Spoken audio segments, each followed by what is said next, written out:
Assalamualaikum warahmatullahi wabarakatuh. Alhamdulillah wahdah wassalatu wassalamu ala Rasulillah wa ala alihi wa ashabihi wa man walah. Alhamdulillah, dalam siri ke-15 ini saya masih mengajak anda sekalian mengikuti musafir kami di bumi air mata. Bahagian ketiga ini kami akan paparkan lautan di Ronda. Setelah kami meninggalkan Madinatul Zahra di Cordoba, kami mulai menuju ke Ronda yang jauhnya sekitar 169 km dari Cordoba. Dalam perjalanan, kami melalui satu ladang yang luas sejauh mata memandang. Ladang apa agaknya ni?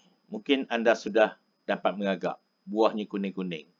Ya, tidak lain ialah ladang limau yang sedang ranum masak. Selepas itu kami pun mulailah mendaki ke kawasan tinggi untuk menuju ke Ronda. Kerana Ronda ini ialah terletak di pergunungan. Ini dia bandar Ronda. Ajaib kan? Apa ajaibnya? Banyak perkara ajaibnya. Anda tengoklah sendiri bangunan yang tinggi, betul-betul di pinggir tempat yang curam. Curam sangat. Adakah dia sama macam Genting Highland? Jawabnya tentu tidak. Sama ada Genting Highland atau Cameron Highland, tempat kita, jauh bezanya. Tengok sajalah gambar. Bandar ini adalah bandar puncak gunung yang tentunya tidak pernah kita ketemui selain daripada Ronda. Ronda sebenarnya ada dua bandar atas gunung yang terpisah. Tengok, ada jambatan. Inilah jambatan yang memisahkan antara dua bandar. Dan di bawah dia ada sungai. Sebenarnya sungai inilah yang memisahkan antara dua bandar ini. Iaitu sungai yang sangat dalam. Kedalamannya ialah sekitar 328 kaki. Oh, dalam dia. Oh, tinggi. Inilah jambatan yang menghubungkan antara dua bandar pergunungan tadi. Kalau kita tengok pemandangan ini, sangat unik. Bangunan-bangunannya cantik, tapi yang menakjubkan macam mana dia boleh dirikan betul-betul di pinggir tepi tebing ni. Sudahlah begitu boleh mereka ukir pula jambatan ni. Tengok, jambatan ni diukir dengan satu ukiran yang melambangkan Andalus. Unik. Unik dengan seni bina bersejarah dan kaya dengan warisan budaya. Sebenarnya bandar Ronda ini dikenali sebagai bandar City of Catalyst yang merangkumi pengaruh seni bina Arab, Rom, Fenisia dan Celtic. Kalau tengok gambar di atas tu, ada yang gambar bulat tu, itu sebenarnya stadium yang akan kita kunjungi sebentar lagi. Sungguh menggerunkan. Kami berdiri di atas sana, tempat tinggi. Itu tempat kami berdiri. Ya. Tengok ke bawah, sayup. Gerun tengok. Kalaulah jatuh ke bawah, tak tahulah, hancur agaknya. Okey, tuan-tuan. Di sebelah tempat kami berdiri itu, ya, ada taman. Sebelah sini ada taman. Ini saya mengambil kesempatan bergambar di tempat curang. Ronda ni sebenarnya adalah suatu destinasi hebat untuk pemandangan yang menakjubkan. Kita boleh tengok dari segala sudut. Kita tengok pemandangan yang indah dengan bukit bekaunya, dengan sawah ladangnya di bawah, sayup di bawah sana. Inilah taman yang di sebelahan tempat kami berdiri tadi. Di sini, alhamdulillah, kami berkesempatan melakukan solat jamak dan qasar, zuhur dan asar, kerana kebetulan pula di sekitar ini Di sekitar taman ini ada pula paip-paip air untuk mudahkan kami berwudu. Seterusnya kami masuki bandar Ronda. Ada benda ajaib. Kalau kita tengok di sini, ada pokok limau. Banyak pokok limau macam ini. Limau betul ke? Limau plastik? Jawabnya, limau betul-betul asli. Limau pokok limau betul. Habis orang tak curi ke? Tak ambil ke buah ni? Siapa nak ambil? Buahnya sangat masam. Jadi hanya untuk perhiasan saja. Kalau ladang limau tadi memang limau untuk makan. Yang ini banyak pokok-pokok macam ni. Mana bukan di sini saja. Boleh dikatakan hampir setiap daerah di Sepanyol, kita akan jumpa pokok limau macam ni. Masam, tak boleh nak makan. Kami pun mulalah berjalan kaki meninggalkan bas di sebelah taman tadi. Sebab bas tak boleh masuk ke sini. Lorong-lorong sempit. Ke mana kami nak tuju? Sebentar lagi. Kami menyusuri beberapa lorong untuk sampai ke tempat itu. Dan kami juga melalui suatu suasana yang macam kita lihat zaman dulu. Zaman dulu ada kereta kuda. Di sini kita dapat tengok kereta kuda. Akhirnya sampailah kami ke tempat yang nak dilawati. Dan ini kita tengok besar dulu. Mula-mula kita jumpa lambang ni. Lambang kerbau. Apa lambang kerbau ni? Dan ada pula tugu. Tugu Sokan Laga Lembu. Ronda sebenarnya adalah sebuah bandar yang penuh dengan tradisi dan sejarah. Ia menjadi tuan rumah sokan perlawanan manusia dengan lembu setiap tahun. Cuma sekarang dah terhenti. Ini dia tempat yang kami nak tuju tadi. Kita lihat pemandangan dari udara. Bandar dia tidak sebesar mana. Sebabnya, dia di atas puncak gunung. Tapi padat. Padat di situ. Inilah gambar besar stadium yang kita nak lawati. Ini di luar stadium sebelum kita masuk. Sekarang kita masuk dalam stadium. Kami sudah sampai ke dalam. Kalau kita tengok tempat duduk ni, tak tahulah berapa puluh ribu manusia boleh duduk di sini. Ini adalah gambar pemandu pelancong kami yang datang khas dari London. Sebab company dia berpenggalan di London. Dialah membawa kami melawat di sekitar Andalus.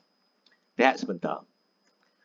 Bahagian bawah stadium ini ada museum. Di sana ada bilik-bilik dipamerkan alat-alat semasa perlawanan manusia dengan lembu dulu. Ini sebahagian pakaian dan peralatan perlawanan. Di samping itu ada juga bilik-bilik menyimpan senjata-senjata, senapang untuk menembak binatang atau lembu yang ganas yang tak dapat dikawal lagi. Ini juga lagi banyak barang-barang ni sebab dah beratus tahun lamanya. Ini gambar para matador yang mengenakan pakaian sebelum perlawanan. Tuan-tuan, dia adalah satu sokan klasik ekstrim yang menjadi sokan tradisi berprestij semenjak beratus tahun yang silam, iaitu sejak jatuhnya kerajaan Islam di Andalus. Kalau kita tengok tu, ada yang bawa besi tajam seperti lembing. Itu ada maknanya, ada simbolnya. Dan ada yang bawa senapang dan sebagainya. Semua itu ada simbolnya. Sokan ini sebenarnya dicetuskan oleh penganut Nasrani Katolik di Sepanyol. Sehingga dia menjadi sokan kebanggaan seluruh dunia. Tapi anda tahu tak, apakah rahsia tersirat di sebalik sokan ini? Ya, ada rahsia tersirat, terutama pengajaran, renungan dan peringatan kepada kita umat Islam. Ia mula diperkenalkan pada pertengahan abad ke-15, iaitu selepas jatuhnya kerajaan terakhir di Andalus, iaitu kerajaan di Granada. Granada adalah daerah terakhir Islam tumbang. Siapa yang menembangkannya? Dipimpin oleh Ratu Isabella dan Raja Ferdinand kelima. Inilah yang bertanggungjawab. Malang kalau ada anak orang Islam beri nama Isabella. Nak ambil sempena nama siapa tu? Kita kena ingat. Mereka berjaya menghalau orang Islam ketika penaklukan Andalus. Bukan saja halau, mereka bunuh orang Islam begitu ramai. Berjuta orang dibunuh disembelih begitu saja. Ini berlaku pada tahun 1492, tahun kejatuhan kerajaan Islam di Spanyol. Sukan ini diraikan seterusnya setiap tahun sempena memperingati kejayaan. Kejayaan apa? Kejayaan Kristian Katolik menumbangkan kerajaan Islam Andalus. Besi tajam ni sebenarnya simbol. Dalam sukan ni dia ada besi tajam. Simbol membunuh orang Islam. Siapa orang Islam? Mereka anggap lembu itu sebagai orang Islam. Jadi mereka bunuh orang Islam. Bukan saja orang Islam yang dibunuh beramai-ramai. Setelah Islam memerintah hampir 800 tahun di Andalus, akhirnya orang Islam dibinasakan. Apa sebabnya? Kita akan jumpa sebab-sebabnya. Kenapa orang Islam boleh kalah. Mungkin kalau ada kesempatan, siri-siri yang lain akan kita ceritakan pula. Jadi, mereka jadikan sukan lembu ni sebagai simbol. Mereka membunuh orang Islam. Sukan ini diperbagaikan berbagai-bagai jenis pertandingan dan berbagai-bagai undang-undang. Untuk apa? Supaya ianya terus relevan untuk mereka dapat menghina Islam dengan cara halus tanpa disedari oleh kebanyakan umat Islam. Kejayaan menawan kota Granada adalah salah satu siri balas dendam terhadap umat Islam. Yang ini diteruskan lagi dengan kejayaan mereka menawan kota Melaka pada tahun 1511 Masihi. Bukan Melaka saja, mereka juga dapat menjatuhkan kerajaan Solo di Filipina yang dulunya Manila itu bernama Fi Amanillah. Ada satu persoalan. Macam mana mereka boleh sampai ke Melaka yang begitu jauh dari barat ke timur? Mereka tahu ke jalan. Sebenarnya mereka tak tahu. Tetapi orang Islam masa kejayaan Islam di Andalus, orang Islam telah membuat peta. Antaranya yang kita sebut dalam siri pertama Andalus kemarin, iaitu Ibn Rushd. Dia antaranya selain daripada ahli sains, dia juga seorang ahli geografi. Tentu banyak peta yang dibuat. Jadi, rahsia mereka dapat merintis jalan ke benua Asia dan Amerika Latin untuk siri penjajahan baru dunia ialah disebabkan mereka menemui hasil tinggalan peta-peta dunia yang dikarang oleh ulama dan cendekiawan Islam Andalus. Tu dia rahsia. Kalau tak macam mana dia boleh nak sampai. Masa tu tak ada peta lagi. Dia nak menuju meraba ke mana. Jauh daripada barat tu. Nak sampai ke Melaka, bukan dekat. Apakah sukan ini masih ada? Jawabnya, kini sukan ini sudah dihentikan. Kenapa? Kerana ramai yang menganggap ianya satu bentuk kekejaman terhadap binatang.